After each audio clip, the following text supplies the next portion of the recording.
Criar oportunidades. No livro Vigiai e Orai, ditado pelo irmão José, através da psicografia do Carlos Papel. Criar oportunidades. Esquematiza as tuas prioridades e não deixes para depois as coisas essenciais. Não absorvas todo o tempo com questões sem relevância para a tua felicidade. Coisas e objetos não são mais importantes que pessoas. Problemas materiais que representam mais ou menos dinheiro para o teu bolso podem ser adiados. Nada mais importante que o investimento da paz. Sacrifica os teus interesses imediatos ao que te proporcionará alegria duradoura. Os que te amam carecem mais de tua presença do que de teu talão de cheques.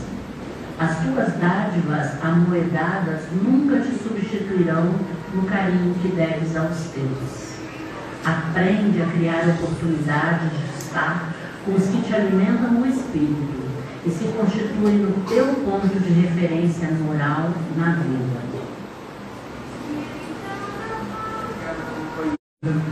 Os seus espíritos no Evangelista, que temos a presença constante do Mestre Jesus e os espíritos iluminados, trabalhadores da sua seara, que estão sempre a postos para nos ajudar, para ouvir nossos pedidos, os nossos agradecimentos.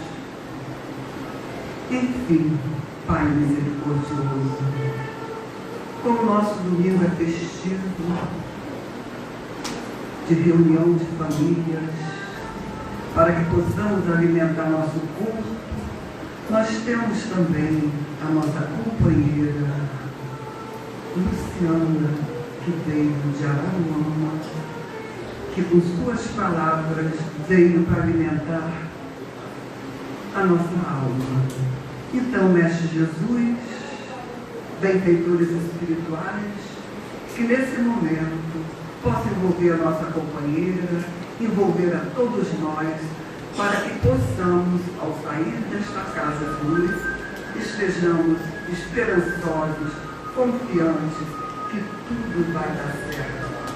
Fica conosco hoje e sempre, e que assim seja. As graças de Deus.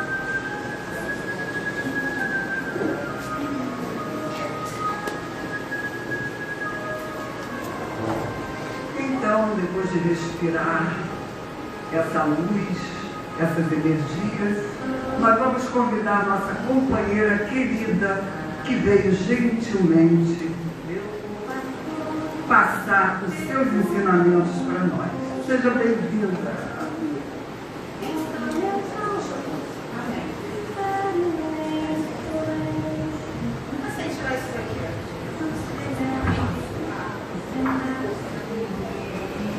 Bom dia.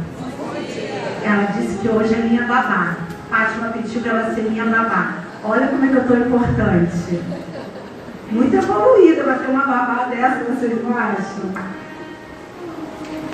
Gente, bom dia. Quero agradecer a presença de vocês. Há um convite. Desde que Fátima, acho que foi em setembro, me convidou para estar aqui hoje, eu venho num estado de alegria, de euforia de estar aqui com vocês, que até comentei com o Gaia mais cedo. Eu estou tão feliz, mas tão feliz mesmo. E eu estou tão assim, tão feliz, que eu estudei tanto, eu li tanto, que eu não sei como é que eu vou organizar tudo aqui dentro e passar para vocês. Mas nunca somos nós e sempre é o Cristo. É isso que a gente tem que ter em mente. Esse dia eu estava assistindo uma palestra de Divaldo, aí Divaldo contou que a moça chegou para ele e falou assim: Divaldo, eu estou apaixonada por você, Divaldo. Por mim? É, Divaldo, como você fala? Ai, Divaldo, tipo assim, querendo casar com Divaldo. Aí Divaldo foi e falou assim: tem alguma coisa errada. Mas não era com ela não, era com ele. Se eu estou falando e alguém está se apaixonando por mim, é que o Cristo não está em primeiro lugar.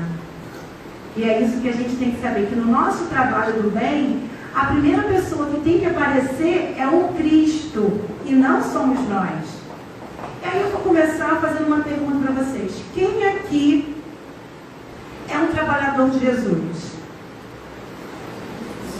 Pode levantar a mão todo mundo, porque todos nós somos trabalhadores do Cristo. Quem aqui é feliz?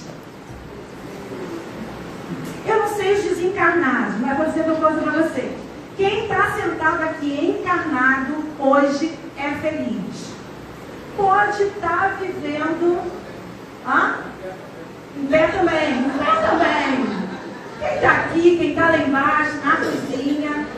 Se nós estamos nessa dimensão encarnado, nós estamos felizes. Ô Luciana, estou vivendo um momento na minha vida que Deus me livre, mas eu vou dizer para você, você é feliz. E aí eu vou contar agora por que nós somos felizes. Há muito tempo atrás, a maior taxa de mortalidade era a diabetes. Isso tudo para a gente chegar porque seguir leve. Depois de um tempo, eles vieram fazendo muitas campanhas, né, sobre como trabalhar a diabetes, o que a diabetes pode, qual o alimento, isso. E a taxa de mortalidade da diabetes diminuiu bastante. A gente consegue ver com a diabetes hoje. Depois, o que aumentou foi a taxa de mortalidade em acidente de automóvel. Hoje, não é a guerra, não é a violência que mata mais pessoas. É o automóvel. E aí eles foram pesquisando. E hoje o suicídio está quase ultrapassando a taxa de mortalidade do automóvel. Ainda não é a primeira, mas é quase a segunda. E aí teve uma descoberta muito interessante. O que acontece no mês de setembro? A gente está conversando. A campanha, né? E o que acontece no mês de setembro?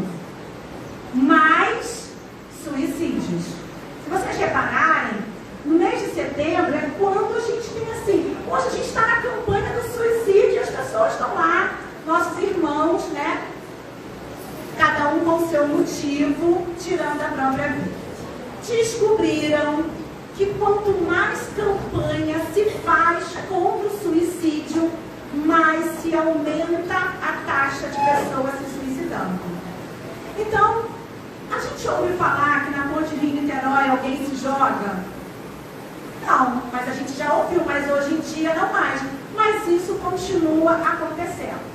Houve um consenso entre os jornalistas de eles não divulgarem quando uma pessoa famosa ou quando acontecem essas tragédias de muitas pessoas lá serem assassinadas, eles divulgarem isso na mídia, porque isso provoca alguma coisa lá dentro do ser humano que acaba aumentando. Então, como diminuir o suicídio se você faz campanha e a coisa aumenta? E graças a Deus nós temos muitos irmãos que vêm estudando, se dedicando à ciência e descobriram que o suicídio aumentou demais entre jovens e crianças.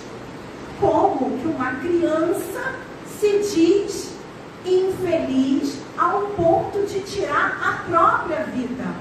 Um adolescente. E aí vocês já ouviram falar no Daniel Goleman, um cientista, há pouco tempo atrás, que ganhou o prêmio Nobel de Economia, porque não tinha lá a questão do prêmio Nobel de Psicologia. Ele ganhou o prêmio Nobel de Economia e ele descobriu que uma coisa que está deixando as crianças tristes e os jovens tristes é a câmera digital. Câmera digital? O que tem a ver isso? Câmera digital com uma taxa enorme de suicídio entre jovens e adolescentes. Mas vamos lá, deixa eu contar uma coisa para vocês. A gente já sabe que quando a gente está infeliz, o que aumenta na gente? O nosso cortisol. O cortisol, ele é um hormônio que quando você está com medo, o que ele faz? Ele te faz correr daquele cachorro, ele faz você se defender. Mas todas as vezes que a gente está infeliz, triste, passando por um desafio na vida da gente, o nosso cortisol aumenta. E aí ele foi pesquisar o quanto de cortisol aumenta quando eu estou infeliz. E aí ele foi ver que quando eu estou infeliz, o cortisol aumenta 3 vezes mais. E aí eles foram ver o quê? Se eu digo que eu estou infeliz e meu cortisol aumenta, ele aumenta tanto que ele me leva para uma taxa como se eu tivesse com AIDS em fase terminal, com uma doença em fase terminal, ou como se eu já estivesse quase morrendo. Alguém está com isso aqui hoje? Está com AIDS em fase terminal? Está com uma doença quase morrendo? Se estivesse quase morrendo, não estaria aqui. Então, eu posso afirmar para vocês que ninguém aqui é infeliz. Ninguém aqui é infeliz. Quem é infeliz está lá no plano espiritual, não está mais encarnado. E o que isso tem a ver, Luciana, com a câmera digital e levando crianças ao suicídio?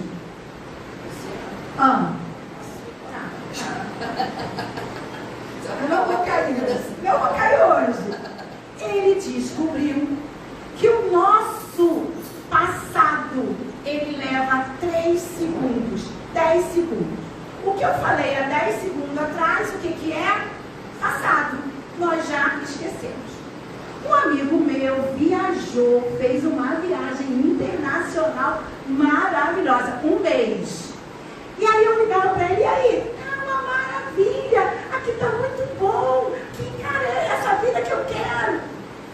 Nos 3 últimos dias da viagem dele, ele foi assaltado, perdeu o passaporte, ficou sem dinheiro, precisou ficar mais um tempo naquele país para depois retornar ao Brasil. Aí uma outra amiga virou para ele e perguntou, e aí fulano, como é que foi a sua viagem? O que foi que ele respondeu? Horrível, a pior viagem da minha vida. O que isso quer mostrar? Que os 27 dias paradisíacos que ele viveu foram esquecidos completamente pelos 3 dias de umas coisinhas assim bem interessantes que aconteceu na vida dele. E é isso que acontece com a vida da gente. Nós temos 51% de momentos felizes, alguns mais ou menos, outros bem desafiadores, mas o que a gente registra são aqueles 10% muitas vezes desafiadores. E o que isso tem a ver com a câmera digital? Vamos lá. Quem aqui, tirando meu amiguinho, meu outro amigo, e aquela menininha de blusa rosa, acho que todo mundo aqui tem um álbum fotográfico, não tem, em casa? Agora eu vou perguntar, você é a mãe dele? Ele tem álbum fotográfico? Ele tem álbum fotográfico? Daquele de 1 aninho, seu parto, impresso, quando a gente passava aquele álbumzinho que a gente tinha até aquela coisa plásticazinha por cima, que a gente comprava, né? Eu sou da época de 12 poses, 36 poses, era uma coisa cara, tinha que se ver, será que vai salvar a foto? Será que queimou? Só que hoje, infelizmente, os nossos jovens não têm álbum fotográfico. Daniel Goleman é um psicólogo famosíssimo. Uma consulta com ele é muito cara. E quando ele descobriu isso, ele falou assim, pô, será que meus pacientes estão me enganando se ninguém é infeliz? E eles me dizem que são infelizes? Aonde está? Que conta está errada aí? E ele ganha dinheiro com o quê, gente? Com a suposta infelicidade das pessoas. Mas ele foi fazer um experimento. Ele fez o seguinte, ele falou assim, eu vou te dar 30% de desconto na minha consulta se você montar um álbum fotográfico, né? A pessoa tinha 36 anos, um álbum fotográfico com 36 folhas, né? Páginas do seu nascimento até a sua vida atual. Pô, eu quero ganhar 30% de desconto do meu terapeuta, né? E a pessoa montou o álbum fotográfico. Quem é essa aqui? Ah, minha mãe. Essa aqui meu pai. Essa aqui minha tia. Essa aqui minha avó. Ah, estavam lá no seu nascimento. Um aninho. Quem é esse aqui? Meu pai, minha mãe, minha avó. Essa aqui, ah, essa minha tia. Ah, sua tia. Ah, sua madrinha. Ela morava perto? Não. Minha madrinha morava a 400 quilômetros de distância. Ah, sua madrinha estava no seu nascimento? Estava. A sua madrinha estava no seu primeiro aninho? Estava. Ah, então vamos lá. Aqui, você está gordinho, né? Ah, você está saudável. Então alguém te alimentou, alguém te deu uma vacina, porque você parece saudável, não teve nenhuma doença. É. Ah, tá. 3 anos, 4 anos. Quem é essa aqui mesmo? Ah, minha madrinha. Ah, sua madrinha, que levava, morava a uma distância de 400 quilômetros para vir te ver. É, essa mesmo. Ah, e aí, ele foi mostrando para aquele paciente dele, que se considerava infeliz, porque aos 10 anos o pai dele se separou da mãe, porque aos 15 anos aconteceu uma tragédia, porque aos 12 anos ele repetiu na escola. O que ficou gravado na mente dele foi aquilo que aconteceu. Ele tem 36 anos, eu tinha 10 anos e ele está preso lá naquela situação. E o Daniel quis mostrar para ele que durante todo o processo da vida dele houve muitos momentos felizes. E aí ele foi descobrir que muitos desses jovens não têm um álbum fotográfico. Nós temos hoje, com a tecnologia, né, 5.000 fotos na nuvem. Tem lá a hora que o pai pegou, agora o chá revelação. Se eu engravidasse hoje, eu ia fazer chá de bebê. Daquele que a gente tem que descobrir qual é o presente, pinta, né? Quando chega um ano, tem mais graça fazer festa. Foi festa todo mês. Mas aí eu pergunto, cadê a foto do chá de revelação daquela criança? Está no computador. Mas aquela criança não olha todo o processo do quanto ele foi amado desde que ele foi gerado, da descoberta de se era um menino ou uma menina, de como foi o nome, como foi a escolha. Aquela avó que estava lá no chá de revelação, mas por um processo de doença acabou desencarnando. Essa criança não vem construindo a história de felicidade. Ele fica só com as coisas que estão acontecendo. Então, nós somos extremamente felizes. Temos alguns momentos raros. Se a gente comparar tudo que a gente já teve até hoje, são momentos, episódios, igual série da Netflix. Tem temporada. A gente tem temporadas boas, temporadas mais ou menos e temporadas de filme de terror. A gente tem uns filmes de terror, uma temporada de filme de terror acontecendo na vida da gente. Mas isso faz parte. Mas enquanto a gente não tem dentro da gente uma história construída, da onde nós viemos, como a gente foi amado, quanto a gente foi desejado, ou não foi também, e está tudo bem, a gente não tem um referencial de olhar para trás e dizer assim, caraca, como eu fui feliz, como eu sou feliz. E aí, na hora do filme, da temporada de terror na vida da gente, a gente não tem ao que se agarrar. E deixa tomar uma atitude impensada, uma atitude que 1 minuto depois a gente já se arrependeu de ter tomado aquela atitude. Então, pais, avós, e eu contei essa história para uma amiga minha e ela falou, amanhã eu estou fazendo o álbum das minhas netas. A minha filha não quer, a minha nora não quer. O problema é dela. Você é a avó. Você tem que dar esse referencial de história. Nós temos uma história.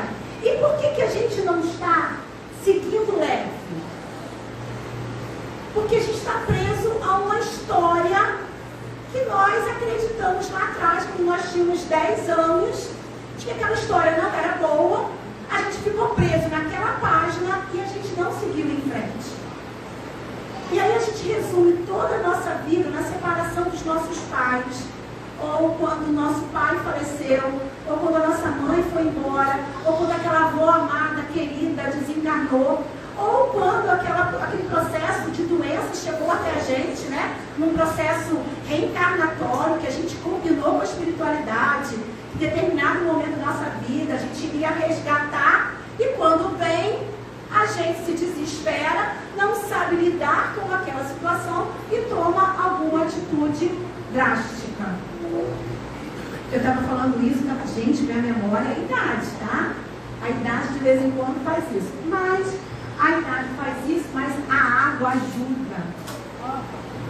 A água ajuda a gente demais a lembrar das coisas. Você abre pra mim? Minha babá vai abrir pra mim, gente. Viu? Ó, eu sou muito mimada. Mas acho que esse copinho aqui não vai dar muito certo.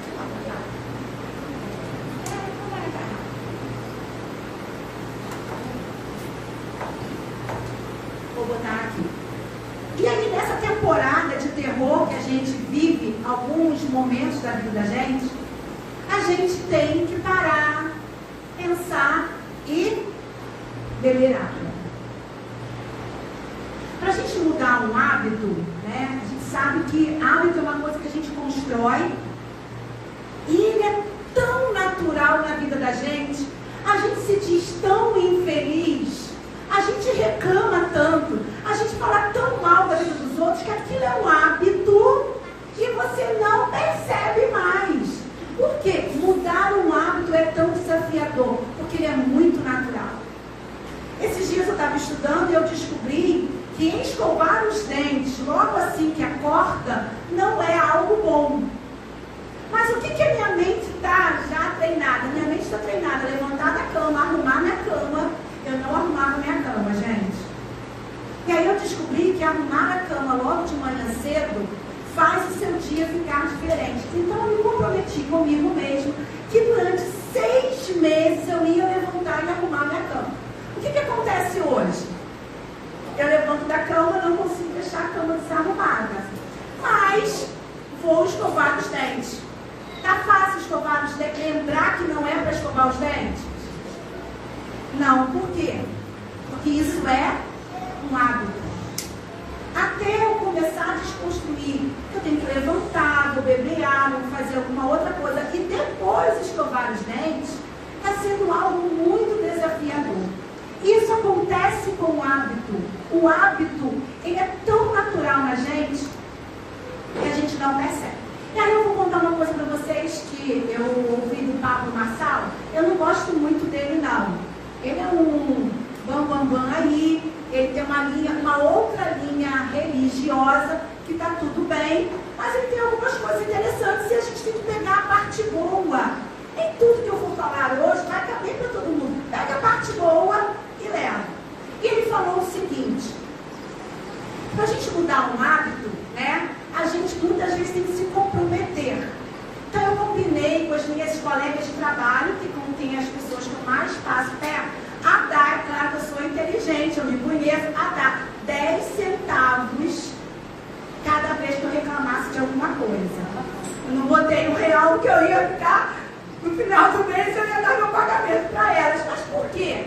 Quando você mexe com o bolso, eu já fico mais atento. Durante uma semana eu paguei 10 centavos, depois eu paguei. Na semana seguinte, eu não querendo perder dinheiro, fiquei mais esperta. E isso já tem um mês. O que está acontecendo? Cada vez menos eu vou dando para elas 10 centavos durante o dia. Consequentemente, consequentemente, durante a semana, menos 10 centavos. E o que eu estou fazendo? Reclamando menos. Porque o reclamar, ele é um hábito tão natural na gente que a gente não se dá conta. Então, percebe algum hábito que você tem e coloca assim, com a sua esposa, com a namorada, com o filho: cada vez que eu fizer isso, eu vou te dar 10 centavos, ou eu vou beber um copo d'água. E você vai percebendo o quanto aquilo é natural em você, de você não perceber.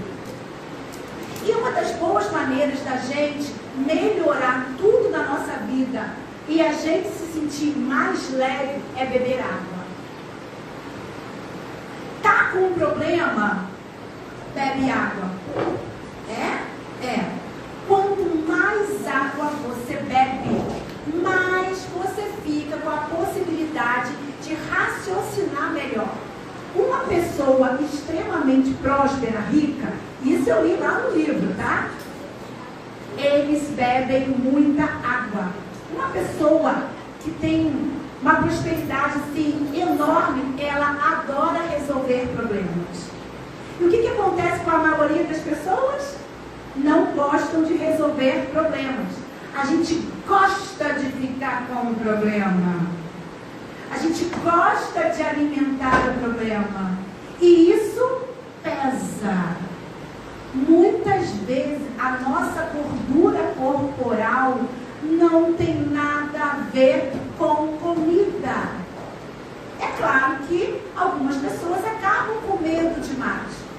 Mas isso é só um reflexo do que ela não está querendo resolver. Porque aí eu vou para a academia, eu vou para o nutricionista, vou para o endócrino, cuido dessa parte, mas quando aquele gatilho, aquela série da Netflix de terror aparece na nossa vida, o que a gente faz? Eu volto a reclamar e aquela pessoa que compensa na comida volta a comer tudo novamente. A questão é a gente descobrir qual é o gatilho, qual é a situação que eu tinha, vamos botar, com 10 anos, que eu ainda não consegui resolver. E resolver não é ir lá muitas vezes: eu tive um problema com meu pai desencarnou, o que eu faço agora? O que eu faço agora? Meu pai está desencarnado, eu não posso mais ir lá bater um papo com ele, o que eu faço? Tá? Eu posso bater um papo com meu pai, eu posso conversar com meu pai. Meu pai mora num lugar muito distante, ele não tem telefone, e eu não tenho dinheiro para visitar o meu pai ou a minha mãe, o que eu faço? Faço uma prece. Então, nós temos sempre possibilidade de resgatar aquela situação que aconteceu quando eu tinha 10 anos. Eu, esses dias, estava lá conversando com uma amiga, a minha mãe ouviu a minha conversa, coisa feia dela, né? E aí passou um tempo, a minha mãe virou para mim e falou assim: Luciana tem mania de falar que eu gosto mais de Gustavo, que é o meu irmão, né? Que meu pai gosta mais do meu irmão. Aquela síndromezinha que a gente tem, de que a gente não é boa o suficiente para alguém gostar da gente. Aí ela virou para mim e falou assim: filha, olha como é que o álbum fotográfico faz a diferença. Filha, quando eu fui buscar o meu resultado, né, meu teste de gravidez, eu já fui com vestido de grávida.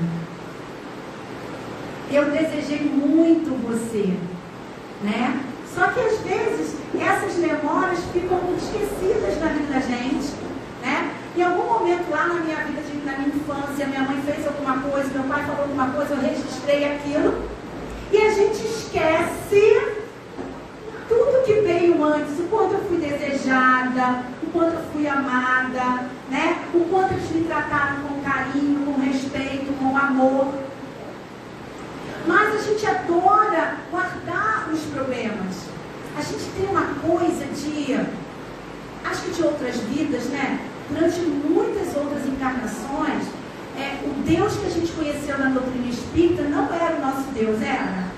Qual era o Deus que eu tinha quando antes dos 15 anos que eu entrei na doutrina espírita? Era um Deus que castigava, né? Ó, Deus está te olhando, hein?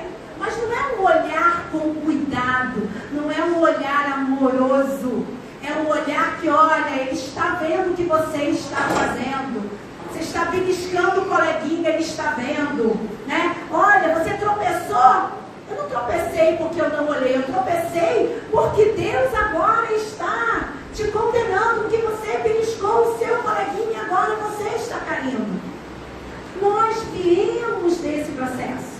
E desconstruir esse processo para esse Deus amoroso, Pai, bondoso, é um processo desafiador. É uma outra série da Netflix. É um outro período que a gente vai viver. E eu vou contar uma coisa assim bem... Eu estava trabalhando na exposição, colocaram lá no estande da secretaria, eu tive que trabalhar, meu trabalho, vamos lá. E aí, não tem banheiro químico? Eu entrei no banheiro químico, me deu vontade de fazer xixi lá no banheiro químico. Estou bebendo muita água, que eu quero raciocinar, quero resolver meus problemas mais rápido. E eu dentro do banheiro químico estava assim, ai Senhor, obrigada. Ai, está correndo tudo bem, obrigada pelo dia incrível que eu tive. Aí saí do banheiro, encontrei com as minhas amigas que estavam lá de fora, falei assim, ai gente, estava ali agradecendo a Deus. Ela, agradecendo a Deus no banheiro químico. Aí eu, e tem momento, tem lugar, tem local certo para agradecer a Deus. Essa é a situação. A gente acha que para se conectar com Deus, a gente tem que estar aqui na casa espírita, ou no nosso quarto, ou num lugar apropriado, tranquilo, todo zen. Está uma certa Netflix de terror acontecendo, é naquele momento que tu vai conectar com Deus. Não existe um momento para se conectar com Deus.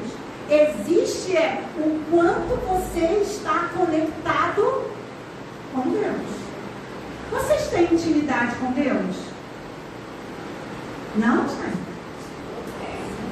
Eu tenho. Eu tenho muita, mas muita intimidade com Deus. Tanta intimidade com Deus, que há uns 2 meses atrás, eu vivi um dos momentos mais desafiadores da minha vida. Mas foi muito desafio mesmo. E se a gente não tem uma religião, se a gente não tem um conhecimento, a gente faz uma besteira. Por isso que hoje, quando a gente olha para situações, fulano tirou a vida por isso, a gente tira. E a gente não tem que olhar para as pessoas como fraqueza. É muita coragem você tirar a própria vida. É muita coragem. Não é? E aí eu falei assim, Senhor, eu vou colocar esse problema nas suas mãos. Tá aí, Senhor, você vai resolver. Eu tinha ouvido uma moça falar no canal lá do Instagram sobre a submissão à vontade de Deus. Nós somos submissos à vontade de Deus? Que eu acho submisso uma palavra tão forte para nós mulheres, né? Você não pode mais ser submissa. Você não pode. E a gente não sabe interpretar muito bem as palavras do que é ser submissão. Né? Você concordar com a opinião do seu marido, do seu pai, muitas vezes, ou de uma outra pessoa, não é ser submissa. Né? Você fazer a vontade do outro não é ser submissa. Você está agradando a outra pessoa. E ela falou assim, enquanto você é submissa à vontade de Deus. Eu olhei e falei assim, caraca, eu não sou submissa à vontade de Deus. Mas aí eu falei, Senhor, essa situação está na sua mão e eu vou ser submissa. Uma semana depois, Deus foi lá e pá! Resolveu. Resolveu da forma que eu queria? Não. Resolveu da forma que ele é um pai amoroso. E aí, gente, eu fiquei triste, eu me descabelei, eu respirei, sofri, chorei porque eu tinha que chorar. No dia seguinte, porque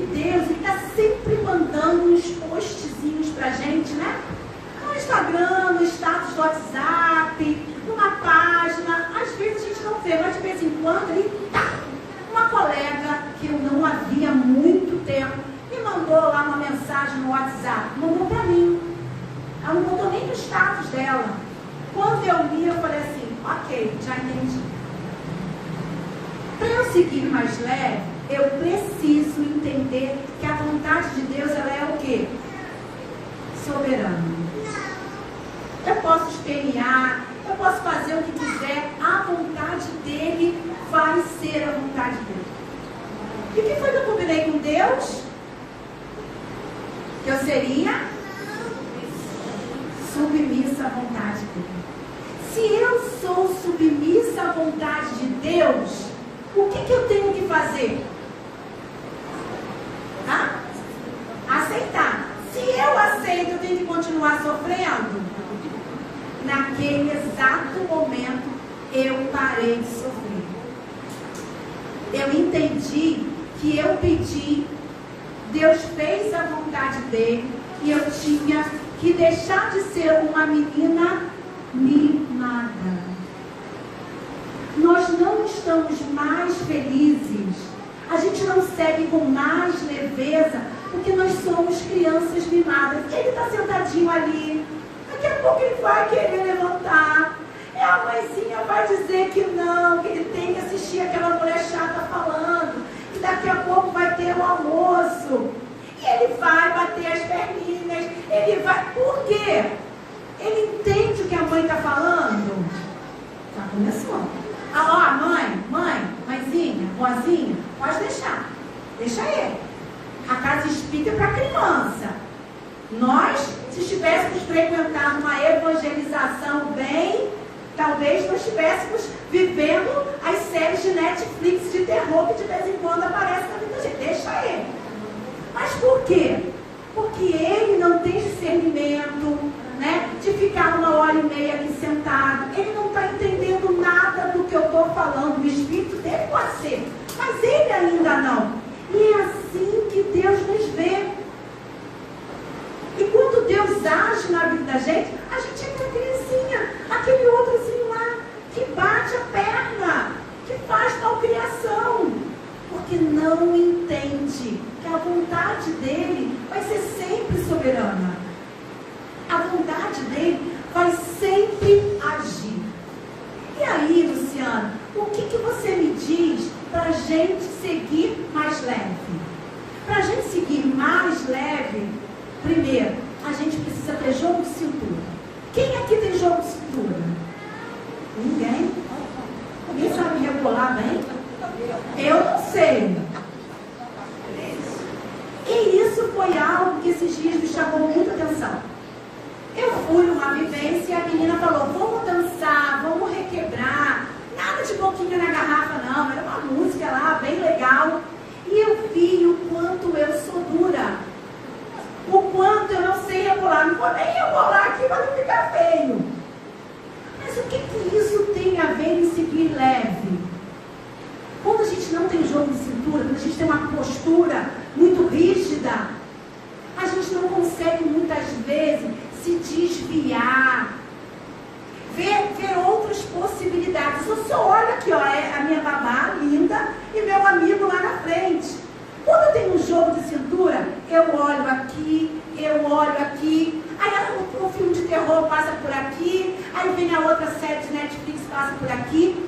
Nós precisamos ter jogo de cintura. Vocês vieram hoje assistir uma conversa, que isso aqui é uma conversa, e depois nós vamos descer para almoçar. E se a gente desce para almoçar, o combinado do cardápio não é o mesmo. Aconteceu um imprevisto, em vez de ser risoto de camarão, né, com arroz piamontese, vai ser um estrogonofe com arroz branco e batata palha. A gente chegou lá, o cardápio é outro. E aí? Todo mundo vai falar assim, legal, vamos comer arroz com estrogonofe. Ah, não, eu paguei, eu quero. A pessoa vai ficar chateada, vai acabar com o dia dela, vai sair falando mal. A gente não tem um jogo de cintura. A casa vai falar assim, olha, vou fazer um outro almoço, vai ser esse cardápio, pode ter um imprevisto. Nós não estamos acostumados a lidar com os imprevistos. A gente cria muita expectativa. E quando a coisa não sai do jeito que a gente quer, a gente se endurece. A gente acha que a gente é infeliz, que a vida não é legal, que nós não somos bons o suficiente. Então precisamos ter jogo de cintura. Eu estou trabalhando isso em mim. Eu sou uma pessoa que não tem jogo de cintura.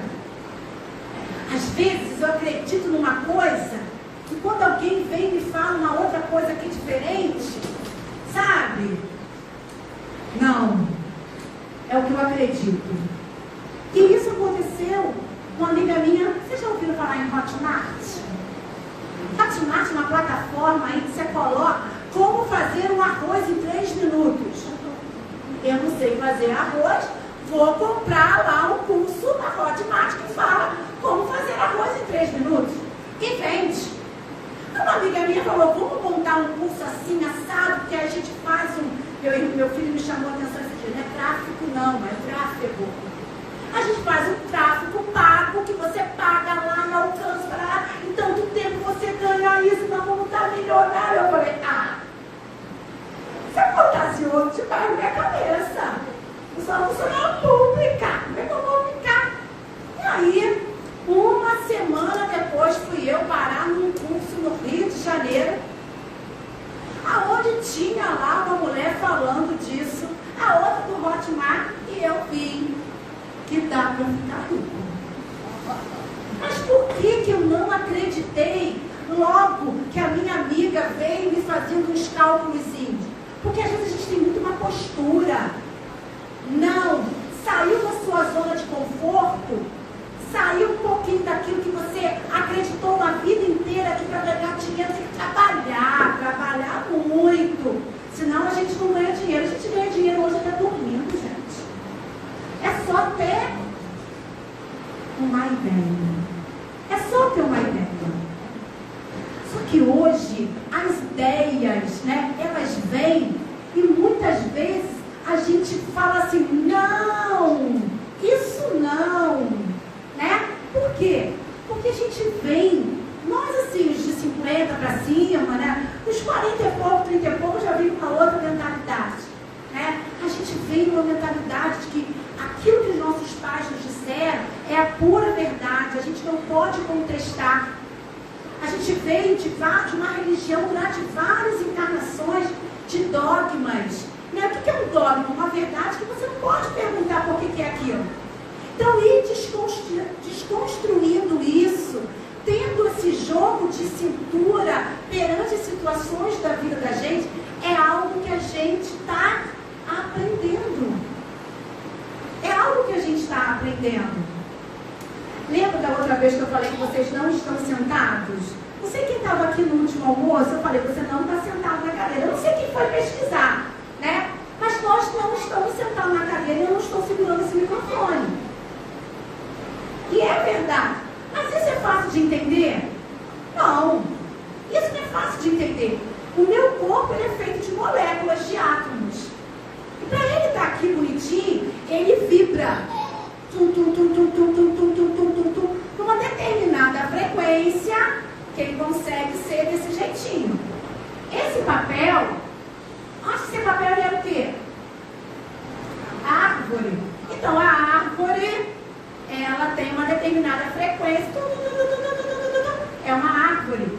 Para ser papel, as moléculas desse papel, ela vibra em determinada frequência para se tornar o papel, a madeira, o microfone, a sandália, a roupa e o nosso corpo. O nosso corpo, ele é vibratório. Ele é de vibração. Por isso que a doutrina espírita fala, influencia os espíritos na vida da gente? Muito mais do que a gente possa imaginar. Porque eles não vão falar comigo, eu não estou vendo nenhum espírito sentado em nenhuma cadeira. Só vocês assim. Por quê? Porque eles estão numa frequência frequência vibratória que eu, Luciana, não consigo perceber. Mas isso quer dizer que ele não esteja sentado? Não, ele pode estar sentado e alguém está vendo. É isso que acontece. Como as coisas vibram em determinada frequência e nós, muitas vezes, somos igual a São Tomé, tem que ver, tem que pegar, tem que palpar, a gente não acredita. Mas a ciência, e Kardec foi muito claro, quando a ciência provar algo que vá contrário à doutrina, fique com a ciência. Só que a ciência é muito legal, ela só prova aquilo que a gente já estudou na doutrina espírita. E é tão legal que quando eu vou para esses cursos aí, eu fico assim, tá, eu já sei. Eu já sei. E as minhas amigas ficam assim, mas você sabe de onde? Você já fez esse curso? Não, minha filha, eu estudo doutrina espírita. Aí eu tiro onda. Por quê? Porque está lá no livro dos médiuns, na Gênesis, no Evangelho. Sabe o que eu estou lendo agora? O Novo Testamento. Eu estou lendo Napoleão Hill, Pensa e Enriqueça. Porque uma outra coisa que a gente tem que desconstruir dentro da doutrina espírita, gente, eu sou espírita há muito tempo. Eu sou novinha, mas eu já sou espírita há muito tempo. A questão da pobreza, da escassez, do sofrimento, não é da dor, é do sofrimento. Eu vim de um movimento espírita, não é doutrina espírita, de um movimento. E o movimento é feito por quem? Por nós. Né? Que a gente tinha que sofrer. Você só sabe se você está evoluindo, se você sofrer. E eu ficava assim, caraca, Senhor, que hora que o Senhor vai me cobrar essa conta? Porque eu não vejo sofrimento. Eu tenho momentos de Netflix de terror na minha vida, mas o que é uma temporada? Ela passa, ela acaba. E eu ficava me perguntando, que hora que esse sofrimento vem? Que hora que eu vou ser cobrada por todas as coisas maravilhosas que eu tenho nessa encarnação? E isso é uma coisa muito equivocada. A dor, ela é opcional. A dor vem. Sofrimento é uma escolha. Sofrimento é você ficar alimentando aquela dor. O que é aquele desafio que eu tive há 2 meses atrás? Sofrimento é eu chegar hoje aqui e falar, gente, eu estou numa dor. Sabe, tem 2 meses que eu estou sofrendo. Aconteceu. Foi uma escolha minha em algum momento da minha vida passar por aquilo. Ok, o que eu faço? O que eu faço para seguir mais leve? O que eu faço para seguir mais leve? Aí vem uma outra ferramenta. Além da gente ter jogo de cintura, para a gente seguir mais leve, a gente tem que servir.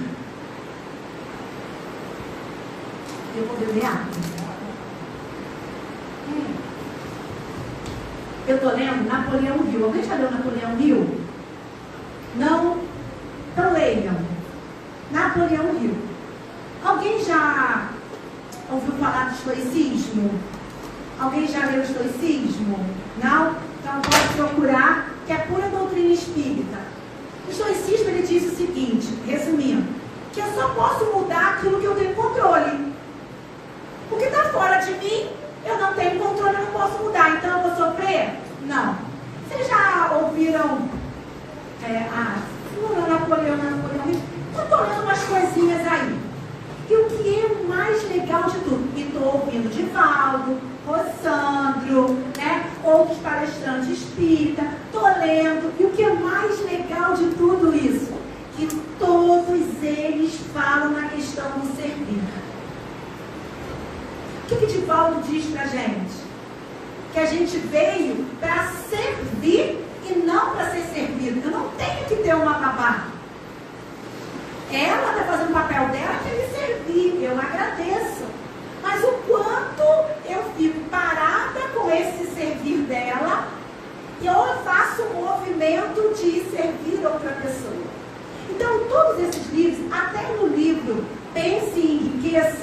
ele diz o seguinte, que se a gente não estiver servindo, a nossa vida fica paralisada.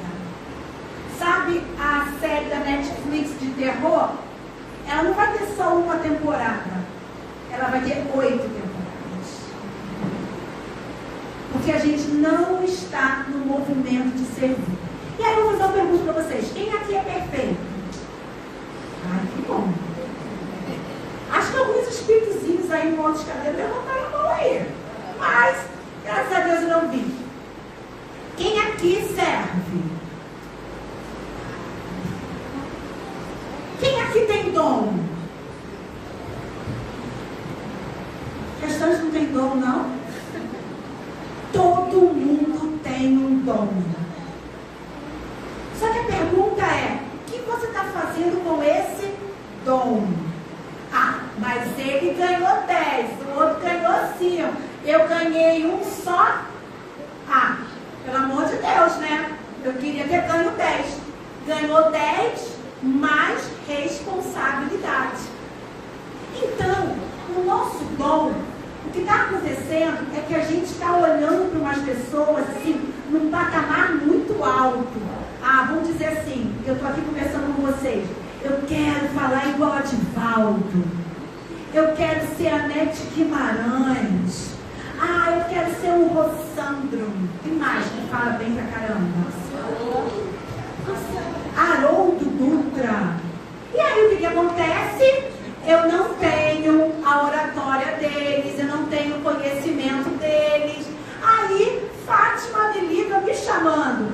Não, Fátima, eu ainda não estou assim muito boa na minha oratória. Eu ainda tenho uma falta de concordância, um errozinho de português.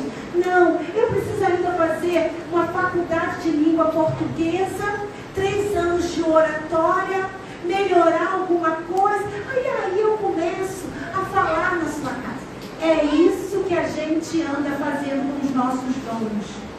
A gente sempre se compara e aí a gente deixa de desenvolver, deixa de servir, porque a gente não está na mídia, né? A gente não está lá com 25 milhões de seguidores no Instagram. E aí a gente pega aquele dom e enterra. E aí a sua vida não é leve, a sua vida não transborda, a sua vida não é excepcional. E você fica falando, meu Deus, nesse processo reencarnatório, eu pedi para vir como isso, como aquilo, parará. E é só uma questão de um jogo de cintura, bebe um pouco mais de água, olha, sai da sua zona de conforto e vai servir. Se a gente esperar dar perfeito para servir, nós não vamos servir. E aí nós vamos chegar lá do outro lado. Do outro lado não, que o lado é aqui mesmo, só que está numa outra dimensão que a gente não vê. E vão perguntar, e aí, Luciano, o que você fez? Eu ainda precisava fazer alguns cursos, não consegui, porque eu sou funcionária pública, eu vou arranjar uma desculpa, né? Sou professora, o curso era muito caro, aí eu fiquei lá com ele guardadinho dentro de casa. O quanto nós estamos servindo.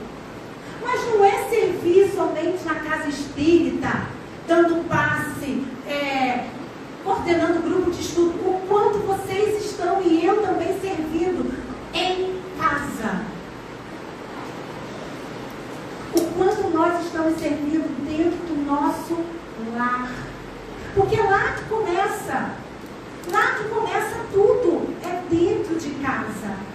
Então, algo muito importante para a gente ter felicidade ou momentos felizes na vida da gente é servir.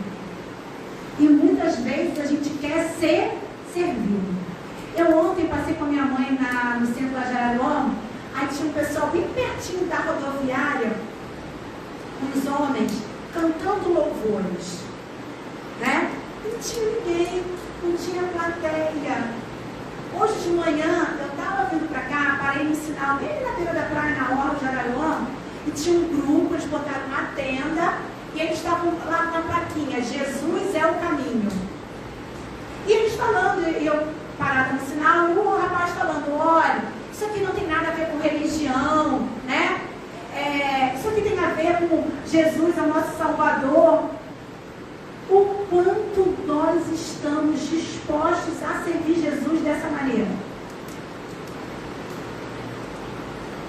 O quanto nós estamos dispostos a levar a nossa doutrina, a nossa mensagem, onde quer que seja, sem plateia.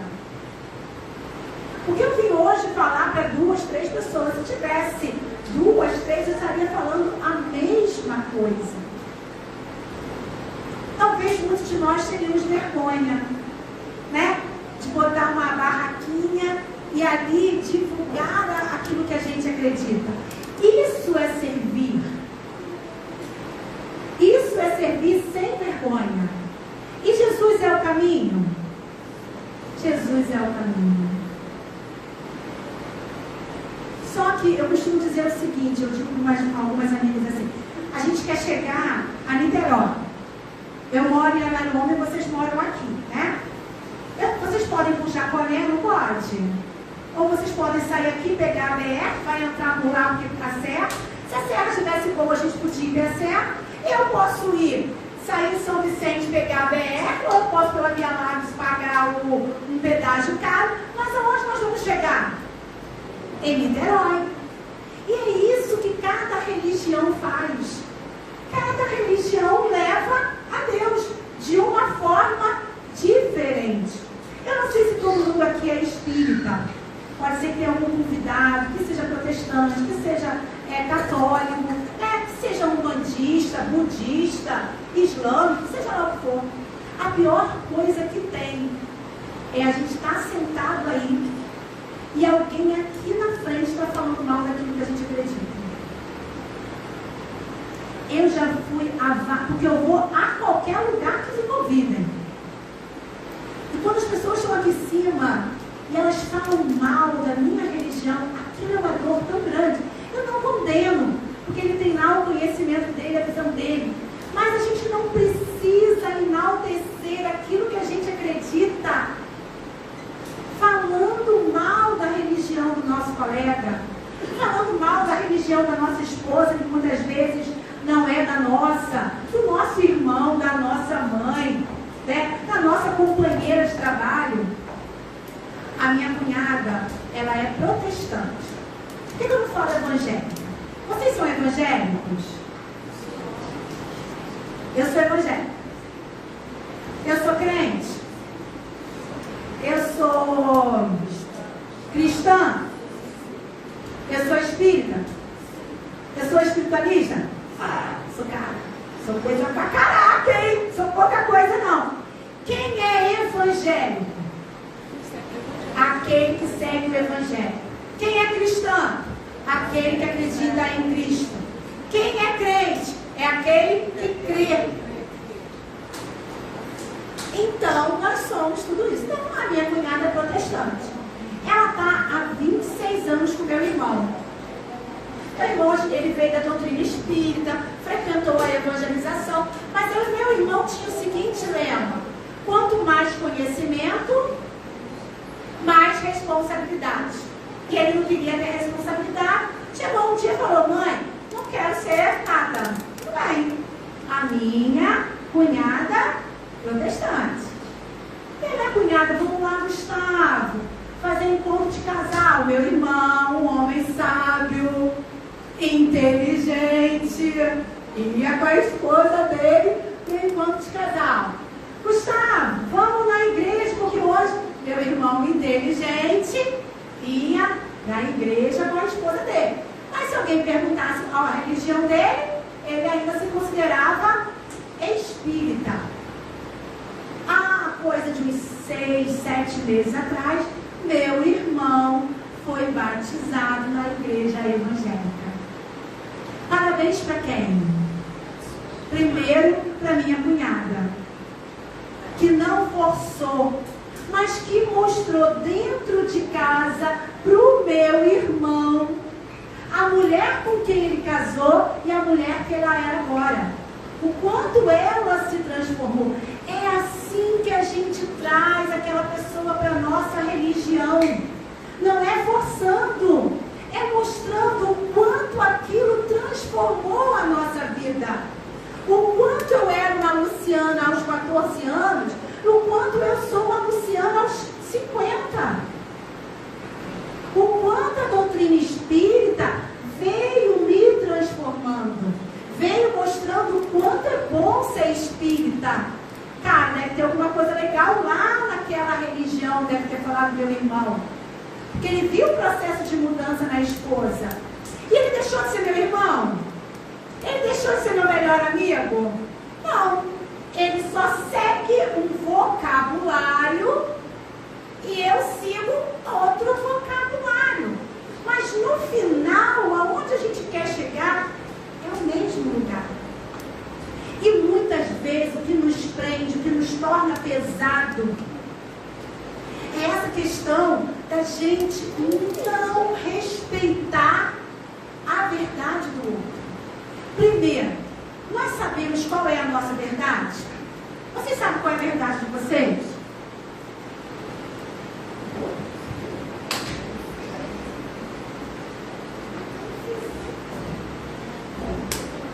Quando vocês optaram por ser espíritas, vocês optaram por vocês? Ou a gente optou porque alguém falou que era legal, a mãe obrigou, o pai obrigou, o marido? Quando nós escolhemos a nossa profissão, nós escolhemos porque na minha geração a gente não tinha muito direito a escolher, né? Tinha que ser professora por quê? Por que a gente tinha que ser professora? Porque era um cabide de emprego, vamos botar assim, o que mais tinha emprego na região era ser professora. Se na minha época eu falasse para o meu pai que eu queria fazer formação geral, que era, né, a nomenclatura da época, meu pai ia falar, mas você não vai sair formado em nada. Você não vai ser nada. Então, eu fiz contabilidade, depois eu vi que não queria aquilo, e fiz formação de professores e, graças a Deus, eu sou feliz com a minha profissão. Mas nesse processo da gente não se sentir leve, e leve não tem nada a ver com gordura corporal, tem a ver com o estado de espírito, é que muitas vezes as nossas escolhas não foram nossas escolhas. Será que a minha avó escolheu casar com meu avô? A minha mãe, ela casou com meu pai, né? Meu pai era um homem bom, né? Meu pai era uma pessoa de uma condição social um pouco melhor que a minha mãe. Minha mãe casou. Quando a minha mãe casou, na lua de mel ela já queria se separar. Eu estou contando isso porque minha mãe conta, né? E aí a minha avó falou, o que o morro todo vai dizer? Quer dizer, minha mãe teve que ficar casada com meu pai. Aonde eu quero chegar? Quantos processos das nossas vidas nós tivemos que ser obrigados? E isso traz peso, porque não é a nossa essência, não é a nossa energia, não está no nosso ser. Aquele pensar, aquele agir, aquela religião, aquele companheiro, aquela profissão. E aí muitas vezes a gente chega a determinada idade e a gente, principalmente nós mulheres que temos um pouco mais de coragem, as pessoas dizem assim, você se revelou. Não, eu comecei a me enxergar. E muitas vezes os meus desejos, as minhas escolhas não estavam de acordo com aquilo que escolheram para mim. Então, é isso que o autoconhecimento traz. O autoconhecimento, ele traz leveza. Porque a gente vai deixando para trás aquilo que não serve mais. Meus pais se separaram, eu tinha 15 anos. Eu fiz 15 anos numa quinta-feira, a maior festa de 15 anos, lá no Parque Hotel em Araruama, que agora vai se transformar numa escola, lá naquele hotel. Na terça-feira seguinte, meu pai saiu de casa e se separou da minha mãe. Eles já estavam separados, mas esperaram meu aniversário de 15 anos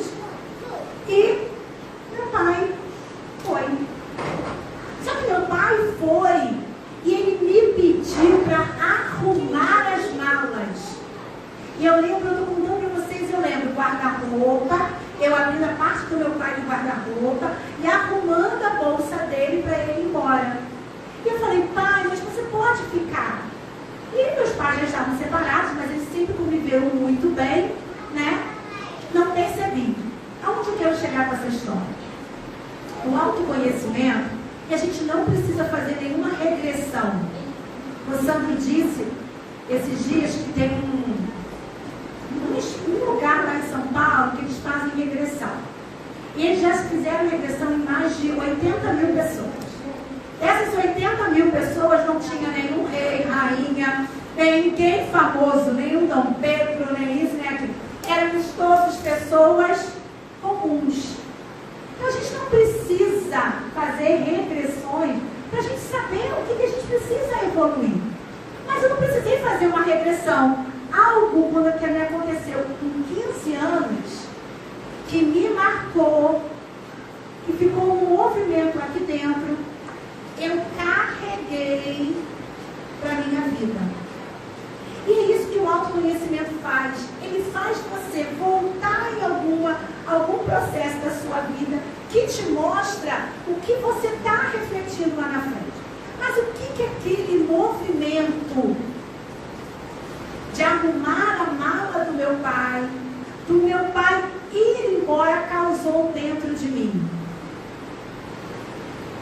Eu sempre tive medo, hoje não tenho mais, e falo isso com muita tranquilidade para vocês, das pessoas irem embora da minha vida de uma hora para outra. Então eu tinha um relacionamento, uma amizade, um emprego, um namorado. A sensação que eu tinha é que aquela pessoa a qualquer momento ia dizer assim, tchau, eu estou indo embora. Olha que uma situação, eu apanhei nesse momento, eu fui violentada, meu pai me xingou, meu pai me feriu, meu pai foi embora e nunca mais voltou, não deu pensão. Não, meu pai está aí até hoje, me liga todo domingo, continua dando pensão, deixou a gente na nossa casa. Mas olha, com uma situação na vida da gente, marca. E isso ficou lá no meu inconsciente, não estava aqui. Então é isso que o conhecimento, mas não é o conhecimento das leis universais, não é todo o conhecimento da doutrina espírita, é o autoconhecimento. O que Jesus disse? Conhecereis a verdade e a verdade vos libertará. Mas é a sua verdade. Com certeza, quando isso me veio à tona, né? Que eu fiquei assim, por que eu tenho tanto medo das pessoas me deixarem? Porque você tem que olhar para a sua dor. Você tem que olhar para aquela série da Netflix de terror que está acontecendo com você. Porque se você pegar o controle e fizer assim, tá, não quero ver essa série, eu agora vou botar uma série de romance. Pá! Você vai viver aquele romance. Mas aquela série vai voltar lá a aparecer, né? Chamando a sua atenção. Porque a gente tem muito medo de olhar para as nossas dores. A gente tem muito medo de olhar para dentro da gente e ver o quanto a gente é imperfeito, o quanto a gente ainda é corrupto, o quanto às vezes a gente ainda é mau, perverso, maledicente. O quanto a gente ainda é egoísta, orgulhoso, prepotente. E olhar para isso dá tanto medo da gente se reconhecer nesse processo, que o que a gente faz é clicar, passar para outra série. Só que isso pesa. Porque em algum momento essa conta não fecha. Mas o melhor de tudo, uma outra ferramenta para a gente se sentir mais leve, que a gente não pode deixar em nenhum momento de exercer com a gente, é o auto-perdão. Cara, o que eu fiz quando eu tinha 16 anos, e com 16 anos eu pensava daquela maneira.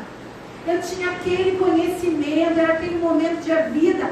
Mas não, eu fiquei presa numa escolha que eu fiz aos 16 anos. Eu não fiz, mas digamos, com 16 anos eu fiz um aborto. Porque eu era jovem, a minha mãe era materialista, não acreditava em nada.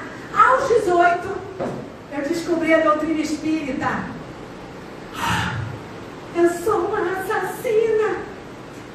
Meu Deus, nunca mais eu vou ser feliz. Aos 16 anos, eu não tenho o conhecimento que eu tenho hoje. Isso quer dizer que eu vou olhar para aquela situação e vou rir? Vou achar engraçado? Não. Isso quer dizer que eu vou me perdoar por aquela situação, por aquela escolha, vou assumir a responsabilidade e vou andar para frente. Vou cuidar de criança, vou fazer campanha anti-aborto, vou ser uma médica, de cuidar daquelas moças que muitas vezes não têm condição. Vou me movimentar, vou me perdoar. Mas não, a gente fica com aquela questão da ferida, da mágoa. A gente fica se escoteando lá e batendo. Não, porque eu não posso ser feliz. A minha vida está uma desgraça. Estou vivendo aquela série da Netflix. Porque aos 16 anos eu cometi e agora. Não. A gente não está mais nesse tempo. A gente está ouvindo aí um mundo de regeneração batendo na nossa porta. Não está? O mundo de expiação e prova está indo. A gente tem que acreditar que nós estamos no melhor momento da vida da gente. Aquele momento de dor, de se sentir desprezível, ou de não se achar boa o suficiente, esse momento já acabou. O que Deus espera da gente é que a gente sirva. Como é que a gente serve? Deixando de olhar a nossa dor e olhando a dor do outro. É problema.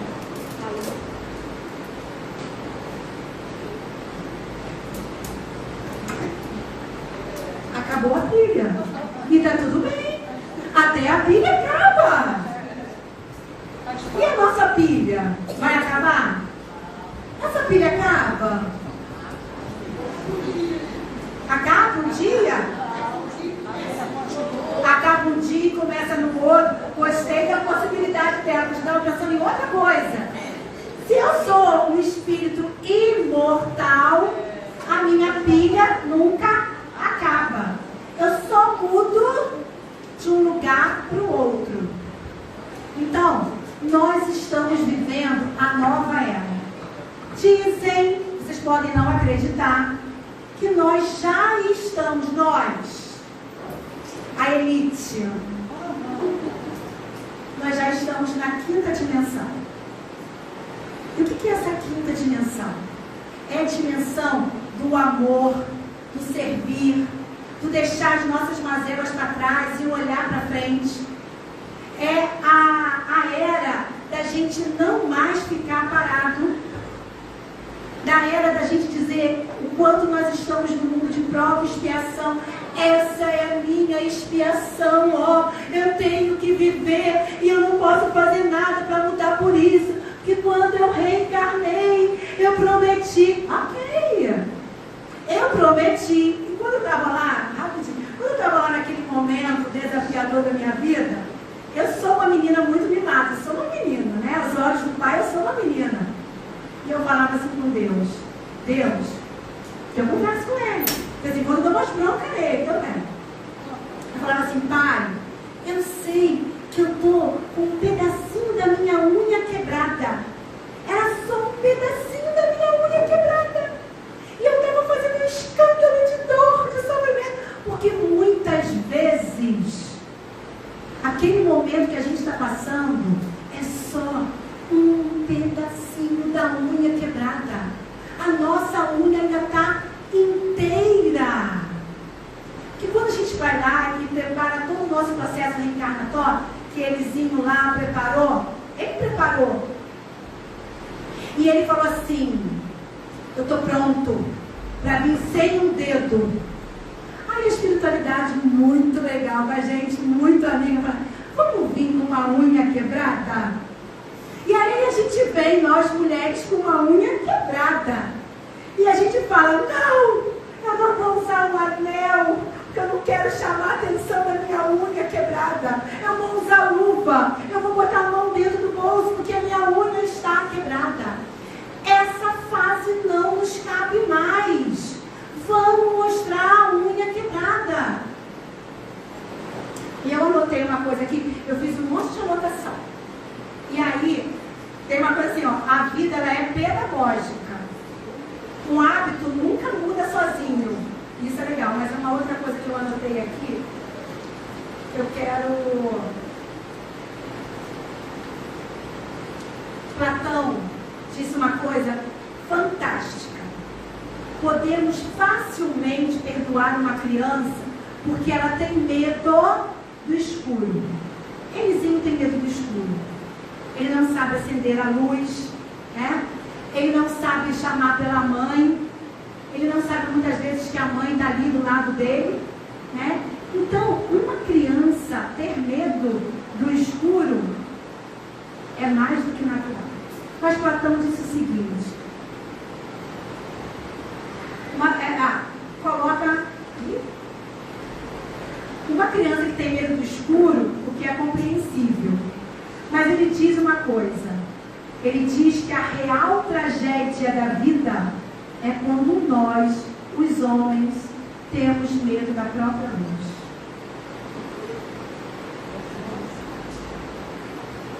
E nós não estamos brilhando porque nós temos medo da nossa luz. E a gente não brilha porque a gente nós ainda estamos muito presos ao que o outro vai pensar. E que o outro vai pensar é isso que apaga a nossa luz.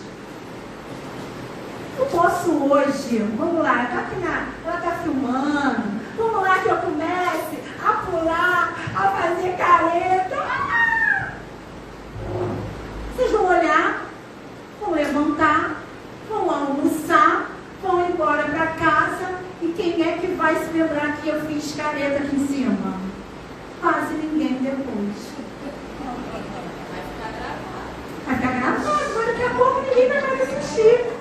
O cara gritou lá no shopping center, fez uma palhaçada, as pessoas passaram, olharam para ele e cada um seguiu a sua vida.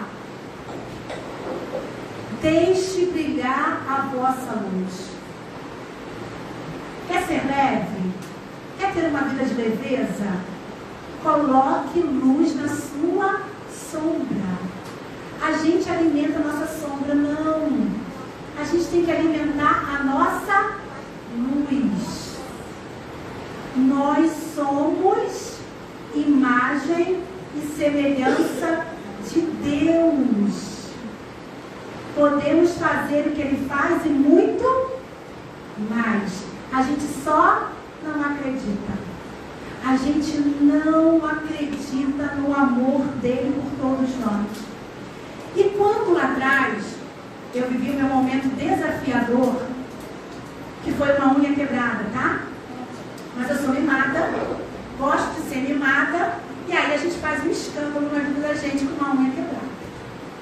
Lá atrás, quando eu falei para o Senhor, Senhor, eu vou ser submissa à sua vontade, aquilo me deu tanto amor, aquilo me fez me sentir tão protegida por um Pai tão bondoso, tão amoroso, um Pai que é presente na minha vida 24 horas por dia. Antes de eu viver esse momento desafiador, eu sou uma pessoa, religiosa, tenho uma religiosidade. Mas eu vou dizer para vocês que eu andava um pouco desconectada dessa minha conexão com Deus e com o meu amigo espiritual. Se eu tenho alguma coisa para tirar desse momento que eu vivi, foi que a gente não vai a lugar nenhum sem Deus. Isso é outra coisa que em todos os livros que eu venho lendo seja ele um livro materialista, mexendo no material nosso, ou um livro espiritualista, ou um livro que fala de oratória, se a gente não está conectado a Deus, nós estamos pesados. E uma outra coisa que faz a gente se sentir mais leve, e que a gente tem esquecido tanto, que da outra vez eu falei, e que isso vem assim, cada vez mais ser relacionado no meu dia a dia, é conversar com o nosso anjo da guarda. Quem aqui conversa com o seu anjo da guarda? Ele está ali, pronto para nos ajudar. De vez em quando ele dá um sacode, um tapa na cara da gente. Eu mesmo dou um tapa na cara, acorda. Mas Deus é um Pai amoroso. Ele está conectado a gente 24 horas por dia. Tem um irmão aqui de Saquarema, já estou terminando, gente, a gente vai almoçar. Ele foi esses dias lá no Renascer e deu uma palestra, né? Falando da prece, falando do quanto a gente deve orar. E a gente sabe que a gente deve orar. Mas a gente também sabe que Deus sabe de tudo que a gente precisa, não sabe? E aí eu ficava me perguntando, se Deus sabe de tudo que eu preciso, por que eu preciso orar? Por que eu preciso pedir a Ele? E ele falou uma coisa que fez uma diferença enorme na minha vida. Quando a gente ora e a gente pede a Deus, não é para Deus saber o que a gente pede, mas é para a gente se conectar a Deus. A prece é para a gente cada vez mais se conectar a Deus, sentir a presença de Deus. E uma coisa que a doutrina espírita trouxe para mim, quando eu tinha lá 15 anos, é conhecer esse Deus amoroso, esse Deus que não castiga. Seja qual for a série que você esteja vivendo aí na sua vida hoje, você não está sendo castigado. Você está sendo movimentado por um estágio melhor, por uma outra temporada da sua vida.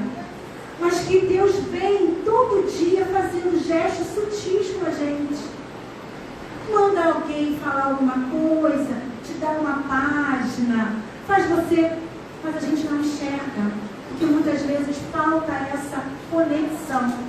E aí o que precisa fazer? Sacudir.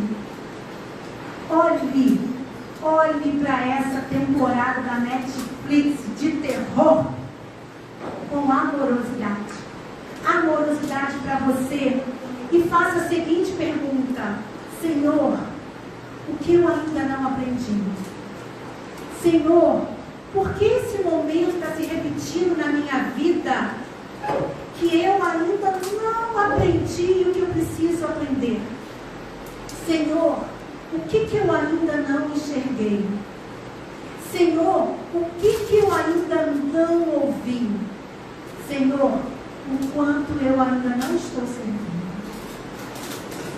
Se você conseguir responder alguma dessas perguntas, eu tenho certeza absoluta que a próxima temporada vai ser a temporada da alegria, a temporada da prosperidade, a temporada do Love da Netflix, daquele que a gente ora e chora de alegria.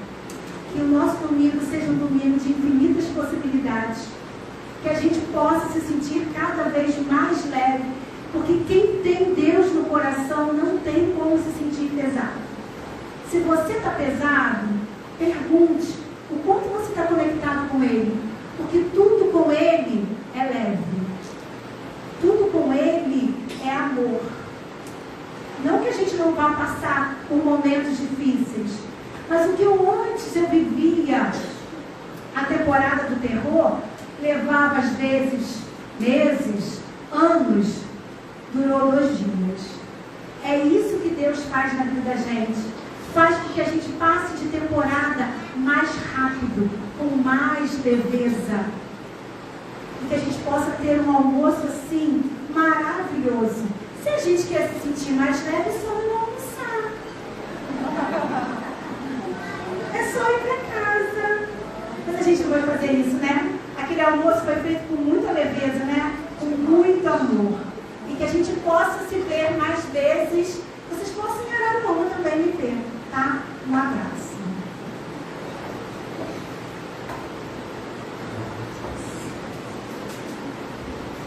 Não é essa garrafa. Não, vou só botar aqui.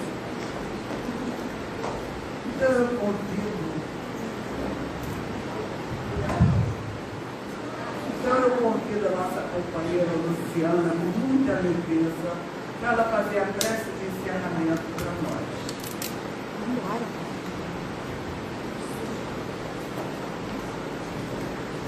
Quando vocês estiverem num grupo de estudo, o coordenador pergunta: quem quer fazer a prece? Levante a mão. Levanta a mão. Quem faz prece ganha banhos de luz. Às vezes a prece não sobe muito, não. Mas a gente fica lá com créditozinho de vez em quando. Então vamos lá. Vamos nos soltar, vamos sentar na melhor posição para a gente receber o que a espiritualidade tem agora para nos oferecer. Para a gente se conectar com Deus, com essa espiritualidade amiga que está aqui, com o nosso anjo da guarda. E para a gente receber cada vez mais, a gente precisa estar leve, de braço solto, numa posição confortável, como se a gente fosse meditar. Então, querido amigo Jesus, como é bom te chamar de amigo, como é bom sentir a sua presença. Como é bom, Senhor, saber o quanto somos amados por Ti e pelo Pai. Como é bom ser filha, Senhor. Ser filha de um Pai amoroso, bondoso, justo, onipotente, onipresente. Acho que nós não temos nem condições filosóficas, espirituais, de conhecimento para saber e entender todo o seu amor por nós. Nós aqui agradecemos por esta encarnação, agradecemos, Senhor, a todas as escolhas que fizemos até hoje. Foram escolhas que nós fizemos porque estavam ao nosso alcance. Mas que as escolhas, Senhor, que vierem agora, sejam escolhas mais assertivas. Assertivas em que sentido, Senhor? Que o Senhor esteja à frente. Que antes, Senhor, da gente lançar um projeto de vida, e esse projeto de vida às vezes não dá certo, e a gente recorrer a Ti, que ao fazer esse projeto de vida, em primeiro lugar, a gente recorra a Ti. E que o Senhor direcione cada movimento, cada escolha, cada palavra, cada gesto. E com isso, as nossas escolhas serão bem melhores. Nos perdoe, Senhor, porque em alguns momentos esquecemos de orar, de sentir a Sua presença. Ainda estamos caminhando.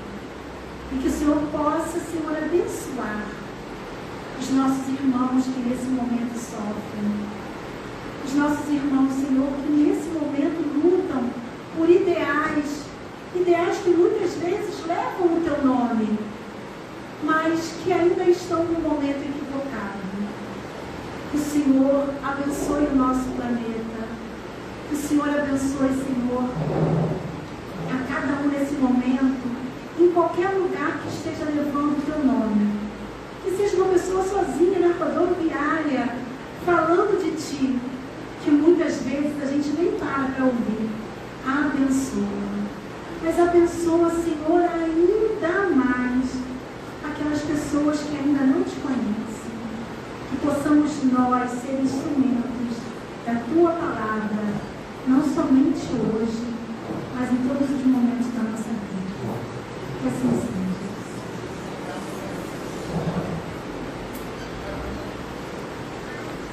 E assim, meus irmãos, chegou o momento tão esperado do domingo, hora do nosso almoço.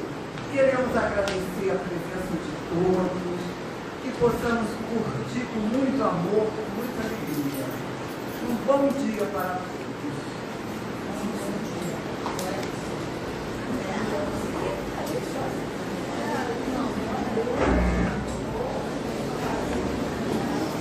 Um momento de muita alegria agora no prato.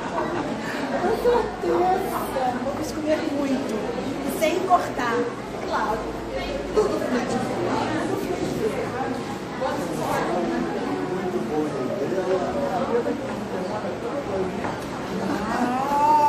tem que deixar outras pessoas brilharem também. Muito.